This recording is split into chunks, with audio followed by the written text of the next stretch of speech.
it's Mona, and I'm here with a very special guest. Introduce yourself. Hi, I'm Tsukino Kage from Revolutionary Productions.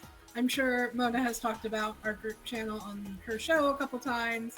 Make sure to come over and watch a stream relatively every Saturday at 7 p.m. Yep, we stream together. It's awesome. We do a show called Let's Voice Act, which is literally us turning off the voice acting in video games and voicing it ourselves because it's hilarious. Absolutely. It's the best. Come by and see us, especially Kage. She's amazing. No, you're amazing. Ah, stop it. The affection, it burns. So today I have picked out 3 table disputes that are D&D related because yes, this is a D&D related channel as well.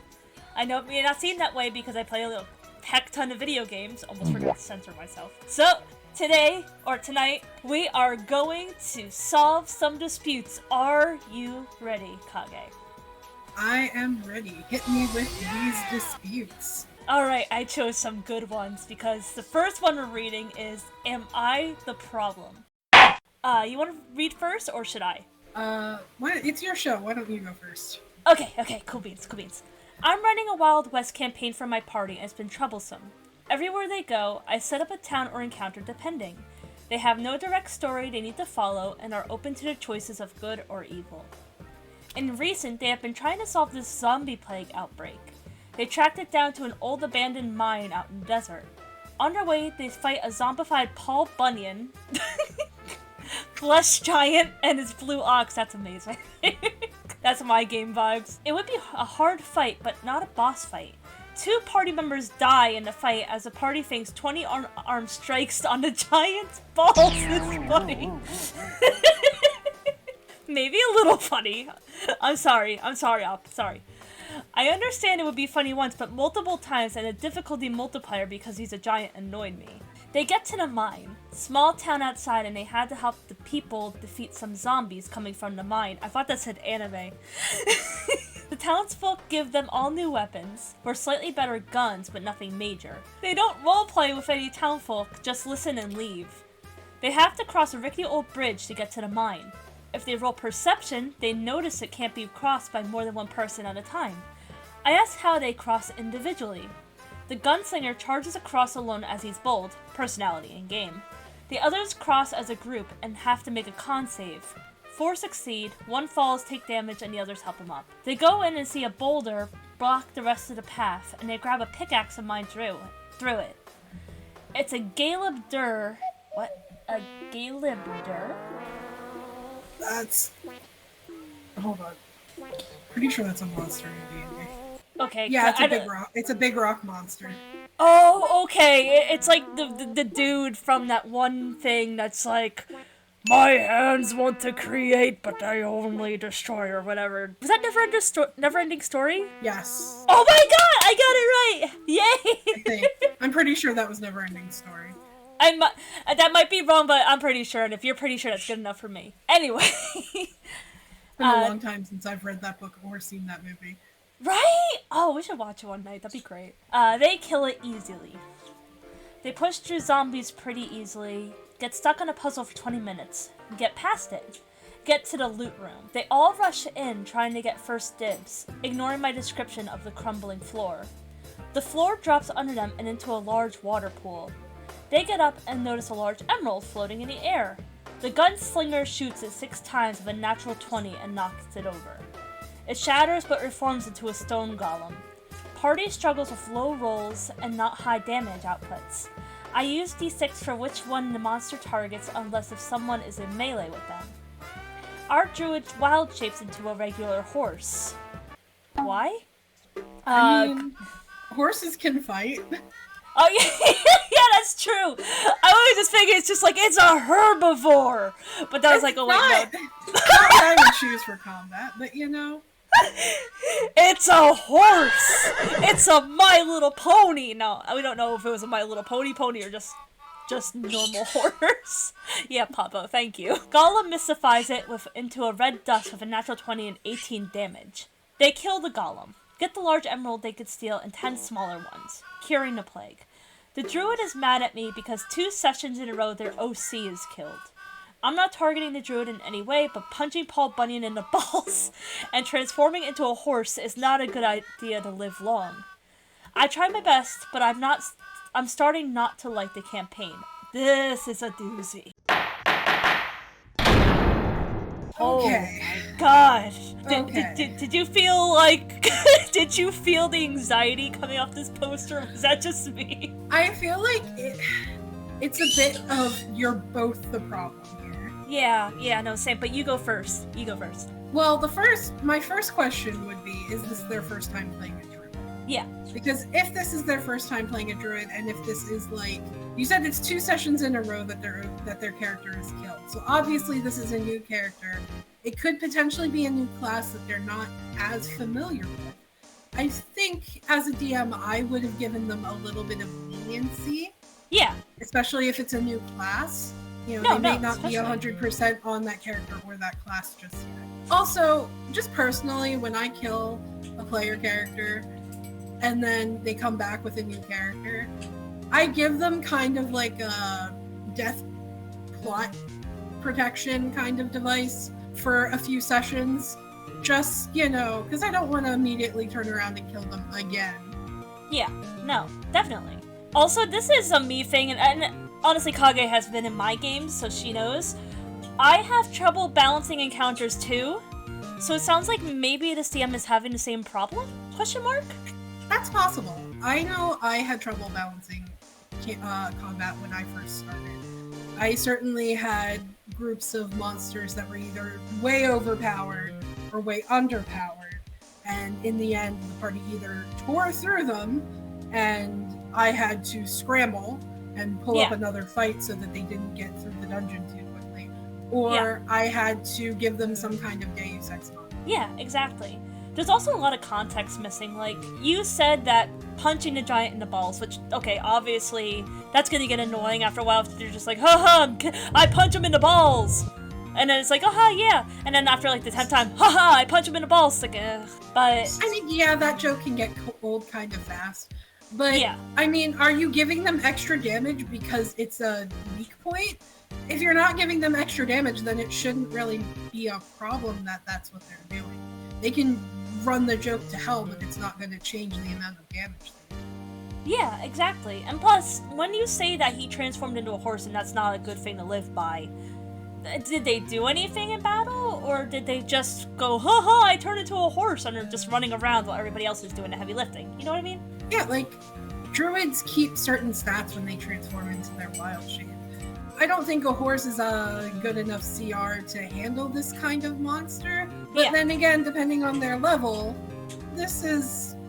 I mean, what's the CR on the game? Oh, God. Oh, let me look. It's a CR 6. So, depending on what the party's level is, you say they're struggling with low rolls. Well, they can't really do much about that. What they roll is what they roll. Yeah. It's your job as the DM to either decide that their choices are their consequences, their roles are their consequences. If they're going to die, they're going to die. That's your prerogative as a DM. That's the way you run your games. Yeah. But you could also turn around and be a lenient DM and see that they're struggling with low rolls and maybe give them something cinematically or something in the fight to help them. I'm, as a DM, am not above fudging rolls now and then to give them an easier time in a tough fight. In fact, as a DM, and this is just personal taste for me, I don't even pay attention to HP. I let the battle go until my players are bored, until they look like they're going to die, in which case we'll see how that turns out.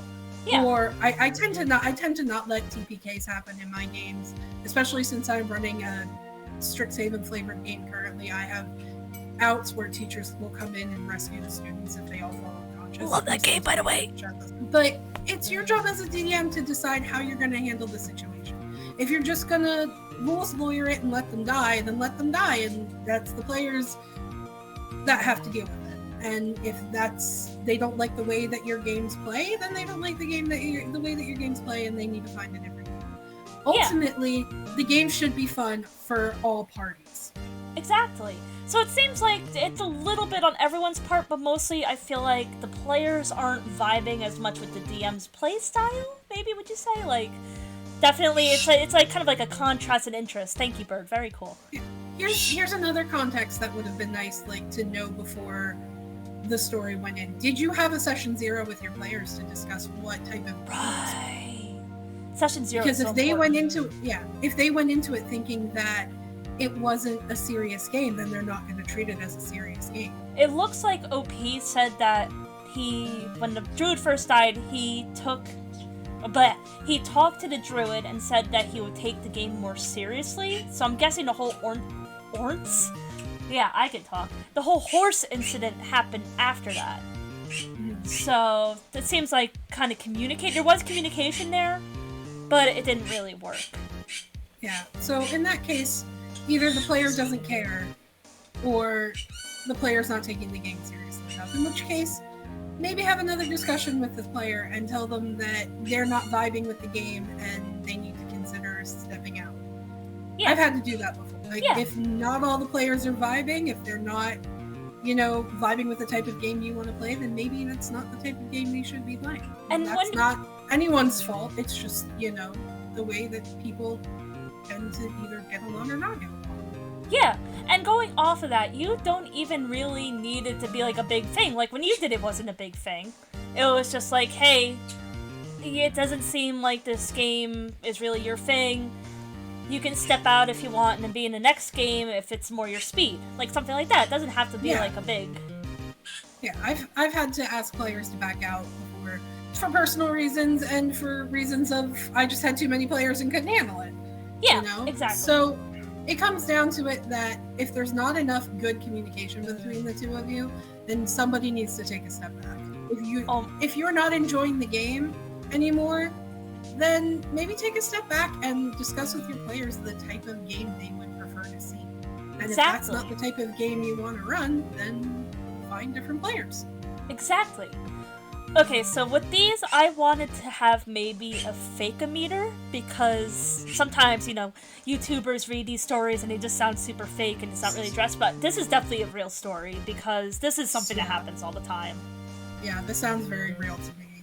Yeah, I really hope OP and the Druid can work things out, because it's not always fun. It's not fun to have to dispute this stuff with the players. Yeah, exactly. I'm sure you guys will find a good solution. Just really sit down and have a long talk about this, for both your sakes. Alright, on to the next story. Alright, so this one is titled, I'm heavily disappointed in my GM. Am I in the wrong? Oh. Should I Should I read the edit part last? Yeah, read the edit part last and we'll go to the meat and potatoes first. I am a part of a friend D&D group.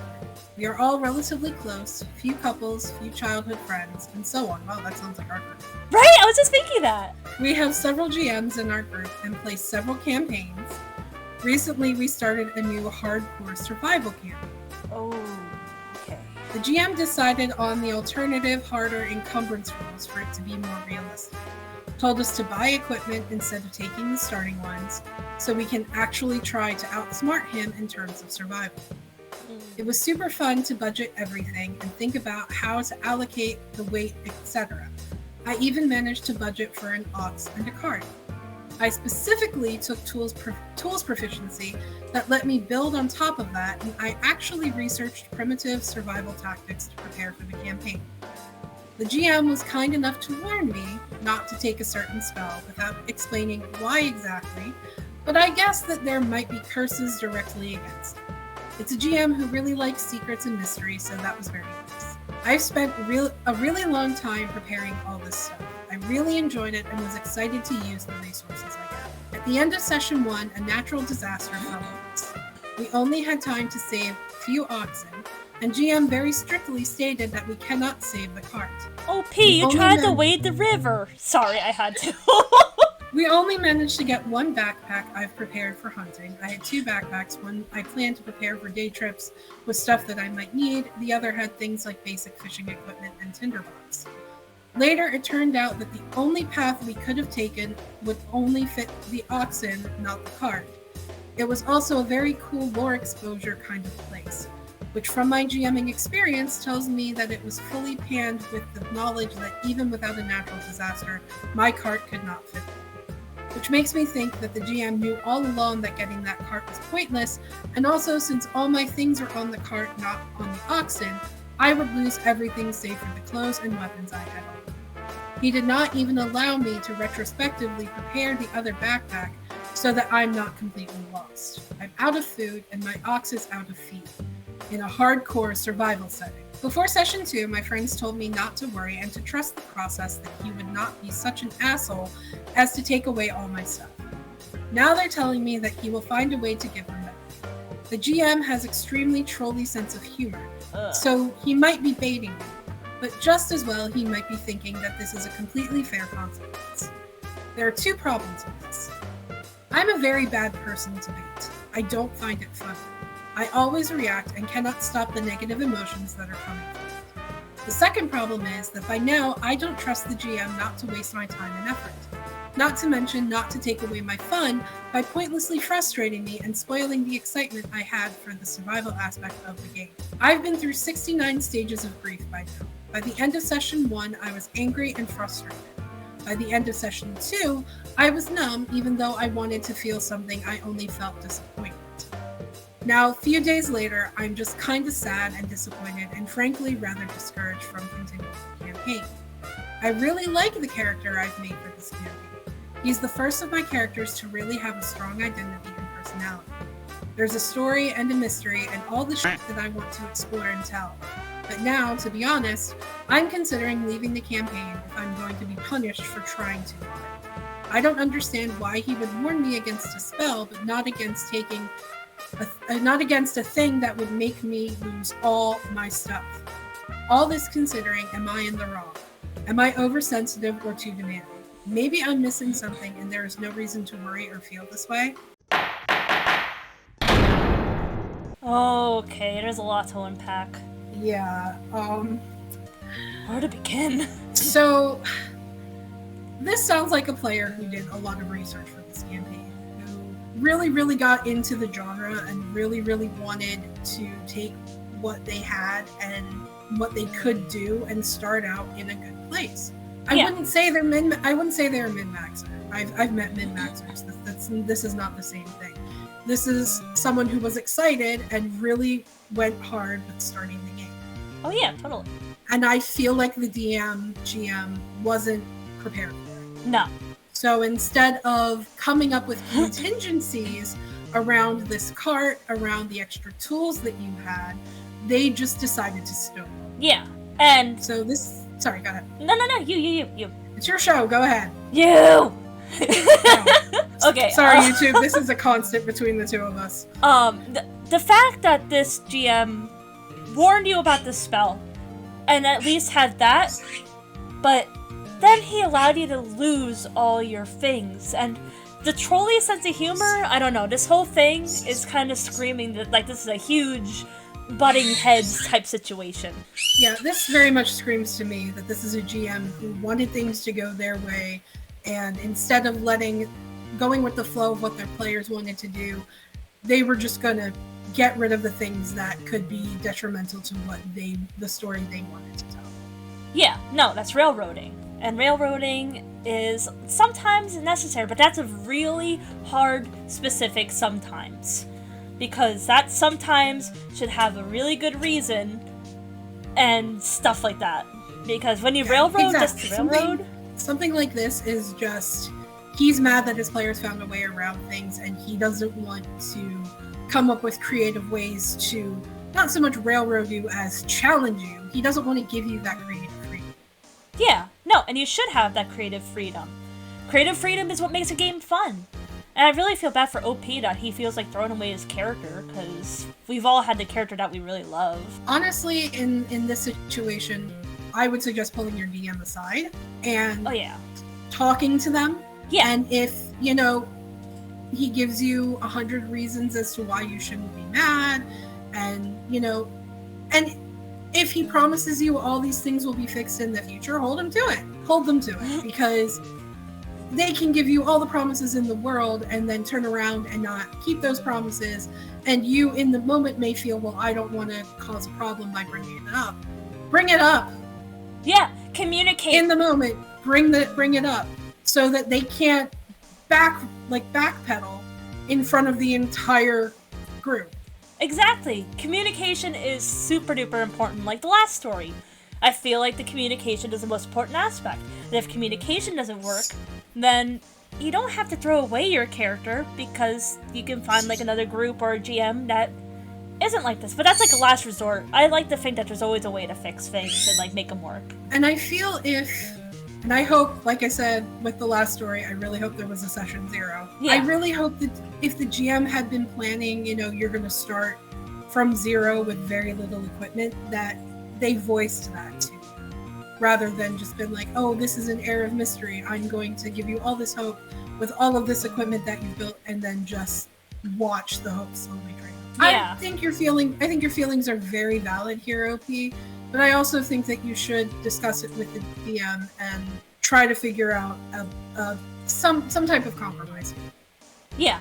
Figure out exactly what the GM was planning and then go from there. All right, what about that edit? What does that say? So the edit reads, thank you all for the answers. Sorry, go Don't do that. So the edit reads, thank you all for the answers. I will try to be more positive about it, and once I completely cool off, I will talk to the GM in more detail. I also feel a disclaimer is needed. The 69 stages of grief was a joke. I am not mourning D&D. I am just frustrated over what I think was either a miscommunication or momentary poor judgment. I will probably not quit the campaign unless GM's response is really bad, but I don't expect that of him. Perhaps I might be a tad bit overdramatic. I don't think you're being overdramatic. Seriously. I think you're backpedaling on your feelings, and your feelings are valid. And yeah. I think you really should voice how you feel to your GM and work things out with them, because this could be a misunderstanding. They could have had this plan from the beginning and just didn't think to mention it. Yeah. Didn't think to mention that they wanted you guys to start from 0. And if that's the case, I'm sure the two of you can work something. Yeah, exactly. Seriously, who wouldn't think the 69 stages of grief was a joke, though? Like, that's obvious. On to the next story. Should now have the... You either said you ate chocolate or you hate chocolate. I ate chocolate. If I say, oh, I hate chocolate, shoot me. That's not Mona. That's a doppelganger. Inter-party romance concerns. And I picked this one because Kage knows that I am a romance buff. I am shipping trash. If there's a game, I'm gonna ship in it. In fact, in the current game that I run, that Strixhaven skinned game, she is currently romancing a character played by my husband. Stop it! Which sounds really weird out of context, but really... Honestly, it's great. I think they're the cutest characters ever. This is normal for D&D. Sometimes you romance someone's wife or a husband. I always romance her with characters from... Ow, I hit myself! Welcome to my channel, Unbridled Chaos. Oh, this is great. I'm happy. So I play regularly with a group of friends across several games that we rotate around weekly. But last night and the week before, there's been a confession scene in the party of love and devotion between party members. Okay, I'm with you so far.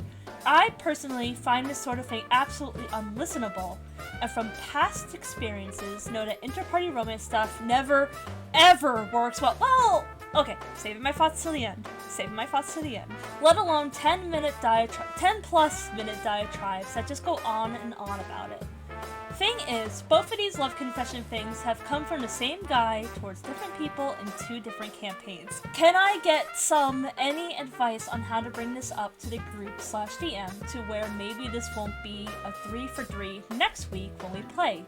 I get that people need to have their fun and all, but it is A, exceptionally cringe and uncomfortable, and B, goes on forever with no brevity. Genuinely, I don't want to be a buzzkill overall, but if this is how games are going to go from this point on, especially with the romantic pet names that come along with it, I might outright end up leaving the table, because after checking with other players, I'm the only one that feels comfortable saying something about it open. Okay, Mona's called out. Oof. Okay. I have very strong feelings as a DM. Share the feelings. the feelings. No, you go first. I feel like I'm biased. I want to hear your thoughts first. No, I'm also biased. You go first. I feel like calling it cringy and saying that it never works out is very presumptuous. And no offense, OP, but you know what? Whatever floats your boat, whatever ice cream scoop you liked. I mean, people have different tastes. People are gonna order the different things from Starbucks. I think it's a difference of opinion. So I definitely would like some clarity on a couple things. First of all, you said this is over 2 different campaigns, and then you said 3 for 3 next week. Did you mean sessions and not campaigns? Because are your campaigns only taking 1 session? I hope not. That sounds like because not those are fun. one-shots. Those are one-shots, not campaigns.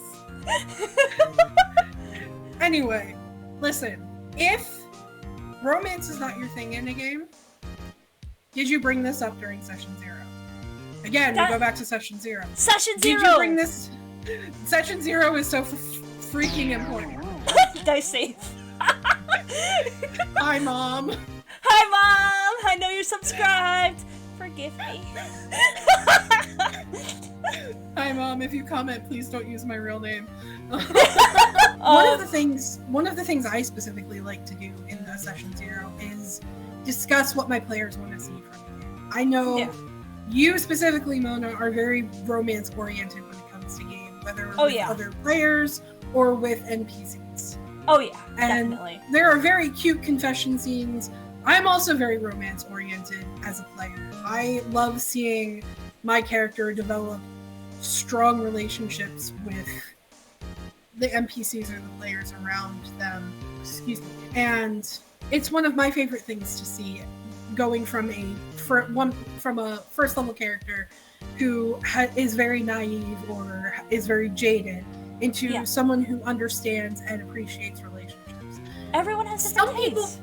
Some people find that very fun to see the growth in their character regarding relationships, not just the growth as a fighter or as, their personal quest. Yeah. The other thing is, maybe this DM style isn't for you. Yeah. If everybody else at the table is full on into the romance, full on for it, because it seems like you've brought it up with the other players, and if they're not comfortable saying something about it openly, maybe they don't agree with you and just don't want to tell you. Yeah, because they don't want to start a problem. Maybe they think they think that you're the only one with this problem, and either need to get over it or move on to a different group. Because you can bring it up with your DM, and they may be like, okay, I'll try to cut down the time on this stuff so that we're not spending 10 minutes or so on it. But if, the pet names are going to bother you, if the little comments of I love you or whatever are going to bother you over the course of the game, and everybody else is cool with this, not the game for you, my dude. Yeah, I genuinely hope as well. I'm going to give you the benefit of the doubt, OP, and hope that you're not saying little comments and stuff at the table, because I have a story, if that's okay for me to get it. It's your show. Oh yeah, true! It is my show! I'm a YouTuber! If you want to go on a rant, go on a rant. Alright. I'm all for it. Hell yeah, okay, let's do this. So, burn their houses down with the lemons. One of my first games I played with my changeling sorcerer, who is a cutie patootie, by the way. She's baby. Even if she turned into a yandere, but we love that for her. Anyway, she was involved in a romance with a skeleton. Wizard, actually. And it was me, someone whose name will not be mentioned, and another player. And the other player hated the romance aspect so much, he would say stuff like, "Oh, come on," and really? And it just killed it. So I hope you're not doing that, OP, because if they want to have fun with the romance, then maybe it's not your cup of tea, but don't spoil it, my dude. Like you said, get over it or talk to the DM. And that's not me or us being harsh. It's just advice, my guy. Yeah, game's not about you, my dude. Game's about everybody. It's supposed to be fun for everybody. And if everybody else is okay with it and you're the only one who's not, maybe you either need to find something to distract yourself during those specific roleplay scenes, or you need to find a different group. Yeah, because there are games out there that are more combat related. There's games that are more like heavy, like not heavy roleplay, no romance allowed, stuff like that. There's a lot of like Reddit subreddits even, where you can find groups that are like, oh, we're roleplay oriented, we're combat oriented. You can find another group and play online. But don't spoil other people's fun. Work something out. Again, communication. Communication is important. Yeah, that's important. Either talk to your DM and talk to the rest of the party about how you're feeling and see if there's a way that you can compromise or find a different group. Yep. Alright, so that's the last story. What have we learned here today? We've learned communication is important. Talk, people! Talk! We've learned that D&D should be fun for everybody, players and GM included. Exactly! It should be fun for everyone. Communicate! Pavo doesn't like that, sorry. And session 0 is important. Yeah. Don't go in willy-nilly and just go in and keep quiet and don't gaslight yourself into thinking that your feelings are invalid because they are! Listen to us! The one thing that I do as a DM, and should have probably been done in all of these situations, is over the course of my game, I constantly go to my players individually and ask them how they feel about where their character's arc is going, how they feel about the character in general, and how they feel about the game in general, so that I can make sure that they are constantly comfortable with everything that is going on. Yeah, definitely. It's your job as a DM, and I'm a DM too, so I'm allowed to say this. Not as long as you've been a DM, but I've been a DM for the math. You've had more successfully ended games than I have.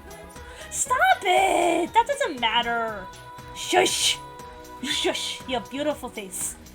But on the other end of that, as a player, if something's making you uncomfortable or bothering you, you shouldn't feel like you can't talk to the DM. And if the DM is giving you that feeling, then they're not the DM for you. Yeah, they're not the DM for you, or in extreme cases, run. Run as fast as you can. So that's it, guys. That's it for this table talk. Kage actually is going to be starting a new show on, well, not a new show, it's a returning show on the Revolutionary Productions channel. Why don't you tell them about that? So I'm going to be bringing back my show Kage is Bored, which is a solo stream that I used to do on Sundays when Hana is busy. And I'm going to be bringing it back so that I can start playing games that not necessarily fit Let's Voice Act or stuff like remakes of stuff we played before. And just kind of, chill and have fun. It's going to be a simple stream, maybe a couple hours every Sunday, where I play. The first game that I'm planning on playing is Persona 3 Reload. Yes! I'll also be playing some chill stuff like Stardew Valley or Coral Island. Maybe I might start up a game with Sherlaya or Baldur's Gate 3. Yes! So check that out! Check that out, guys. That's so fun! But until then, my name is Mona. Don't forget your dice. Grab your husbando pillows. What else should they get? A good cup of tea. Yes! And I will see you later. Goodbye!